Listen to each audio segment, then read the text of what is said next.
আমি কি পাপ করছিলাম আল্লাহ? আমি তো অনেক বেশি দোষ করে ফেলেছিলাম যে এই লোকটার সাথে বিয়ে দিতে হয়েছে।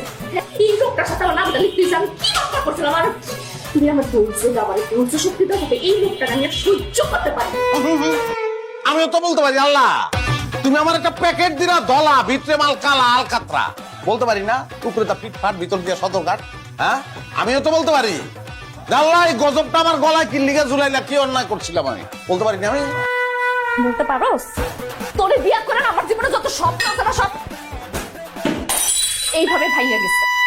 তাই আর তোরে বিয়ে কইরা আমার জীবনটা এই যে বাঁচতেছে না এই যে বাঁচতেছে না এরকম বাজনা আমার কানে সবসময় বাজে তুই একটা শত দূষণ আমি শব্দ দূষণ তোরে তোরে বিয়ে করে আছে না আমার জীবনে সব স্বপ্ন এই যে দেখ এইভাবে লবণের মতো ধুলাই মিশা গেছে। তুই আমার ভরা যৌবনে তুই এমনি পানি ডালছ আমার ভরা যৌবন যৌবন আমার যৌবন ওরে বাবা রে যৌবন তার হ্যাঁ এতে যে চেহারা আর যে বয়স আমার যৌবন না এই বার্ধক্য বয়স আমার যৌবনের মধ্যে আগুন জ্বালাতে চাইছে। বার্ধক্যের কথা কষ্ট কোন বুড়ার লোকে তোর বিয়ে হইতে পারে না বুড়ারে বিয়ে করার যোগ্যতাও তোর নাই তোর বিয়ে হইব ঢাকা মেডিকেলের কোন কঙ্কালের লগে কঙ্কাল হইতে পারে না ওর লগে তুই 24 ঘন্টা ঝগড়া করবি আর তোর যে অবস্থা তুই নিজেই তো একটা কঙ্কাল চামড়াটা খুলে নিয়ে তুই একটা কঙ্কাল জেতা কঙ্কাল মরা কঙ্কাল ফাইট হইব। তুই কিন্তু কথাবার্তা বাড়াই কইতাছস এখন কিন্তু আমি তোর